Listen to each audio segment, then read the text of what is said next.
Hey, welcome back to my channel. I haven't posted in a very long time, but let's not focus on negative, okay? As some of you may know, I'm a big fan of Ted Lasso. I actually have a recap of season 1, episode 1 that I did a little bit ago. And I had intentions of going to the entire seasons and all the episodes, but I haven't done that yet. And I probably will at some point, but yeah. Okay, but the point is, I'm a big fan of Ted Lasso. I love that show. So I thought, why not do a video like the King of Booktube, Jack Edwards, and actually have a video talking about all the books featured in Ted Lasso.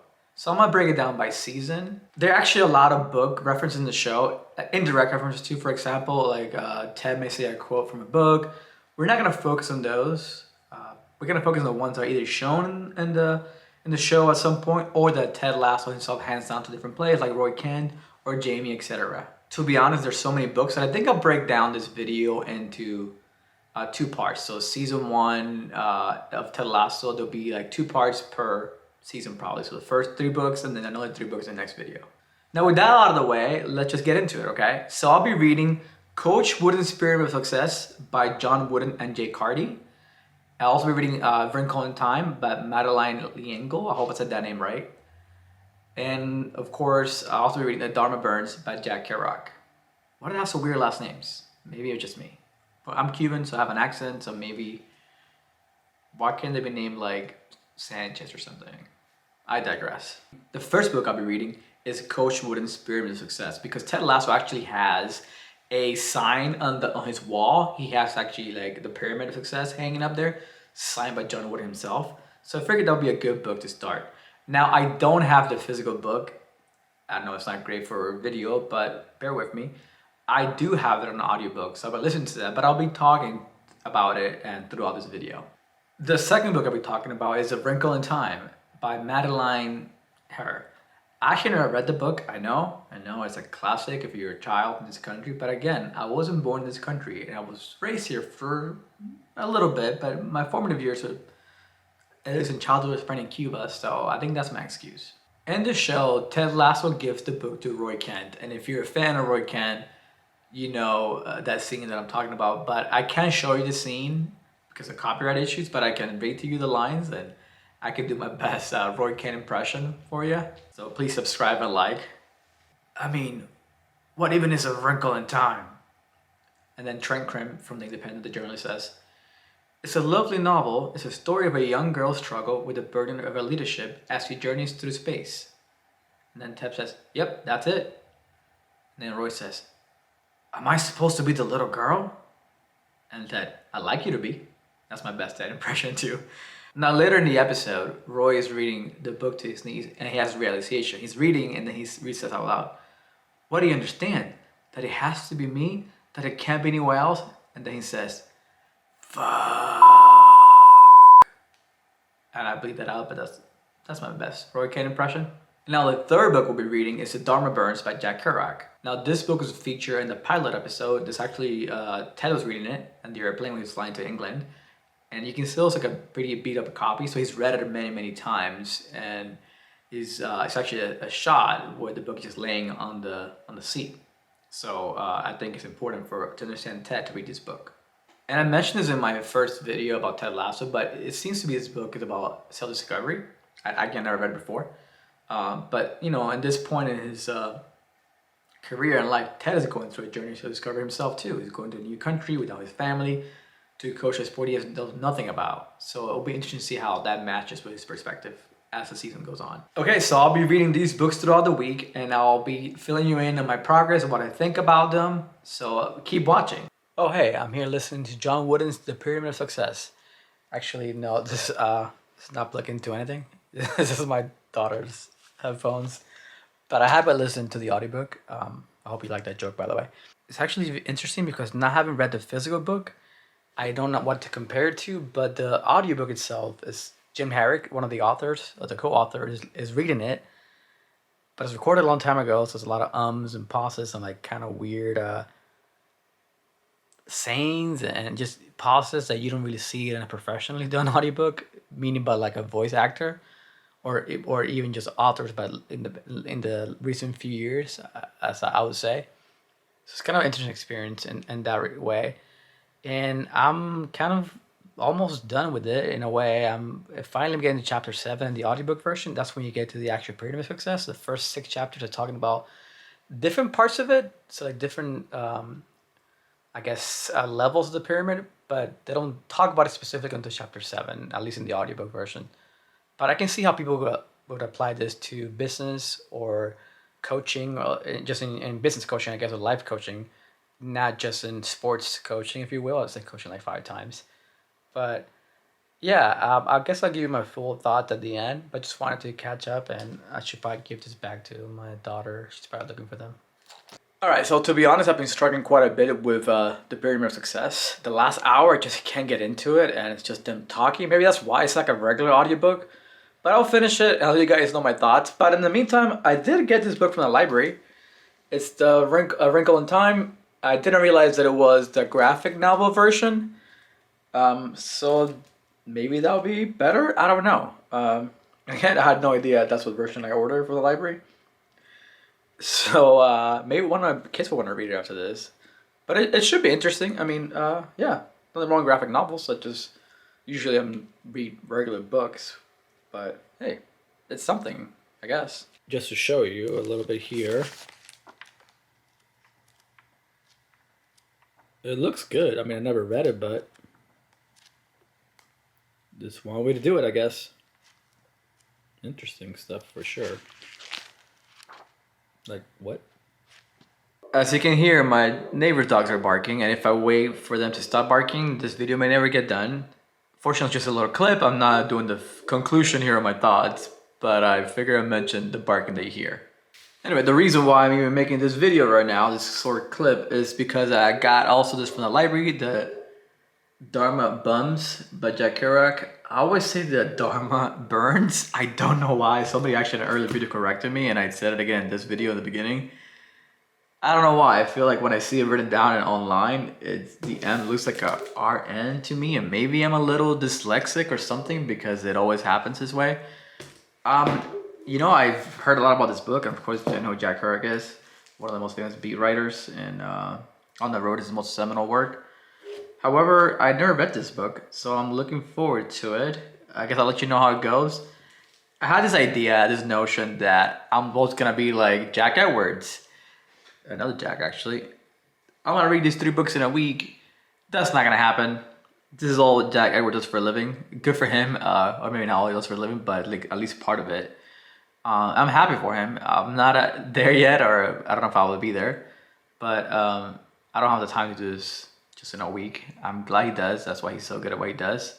It's gonna take me maybe 3 weeks to finish this whole video, just because I'm reading 3 books at the same time, and I'm also writing a different newsletter and all this stuff, and I'm also a parent, and etc. The point is, I definitely would not get this done in a week. So I could pretend with the magic of video editing, like, oh, I'm done in a week, guys, but that's not reality.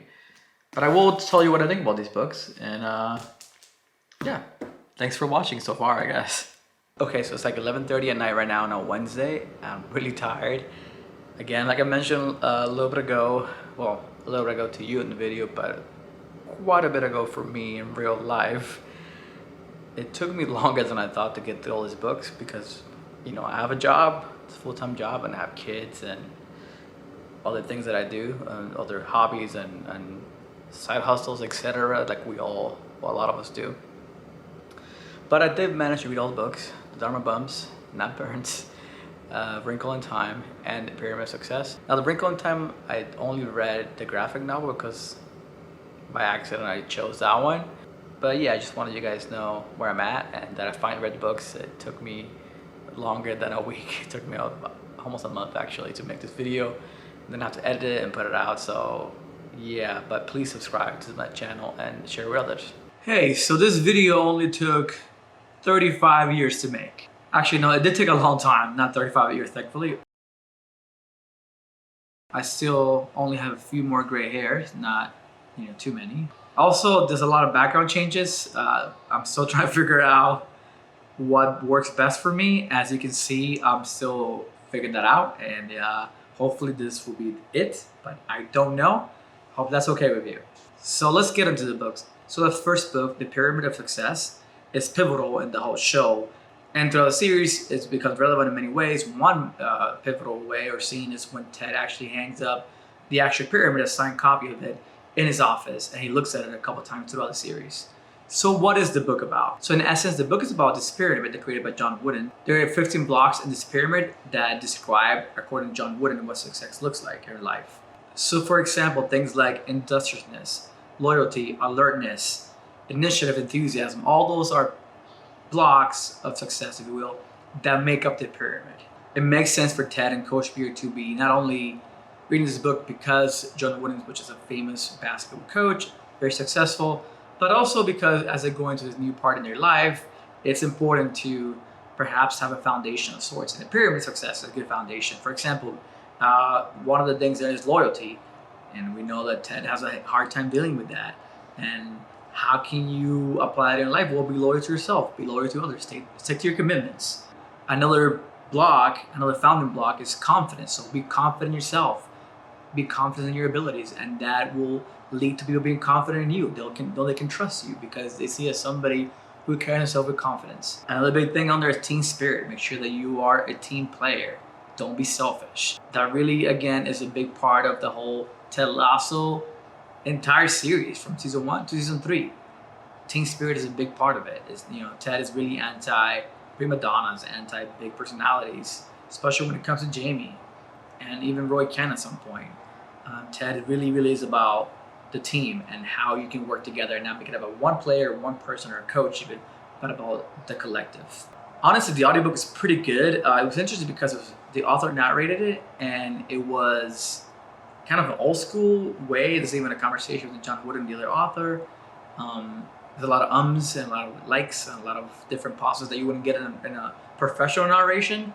But it was still pretty good. It felt pretty real because the author read it, and he's not a professional audiobook narrator. It takes skill. It takes a different kind of skill, I should say. How can you apply it to your life? Well, the pyramid itself, and I'm going to put a picture of it up here, it's something you can apply to your life. Go through those steps and see how can you be confident? How can you remain poised? Think about the value of friendship.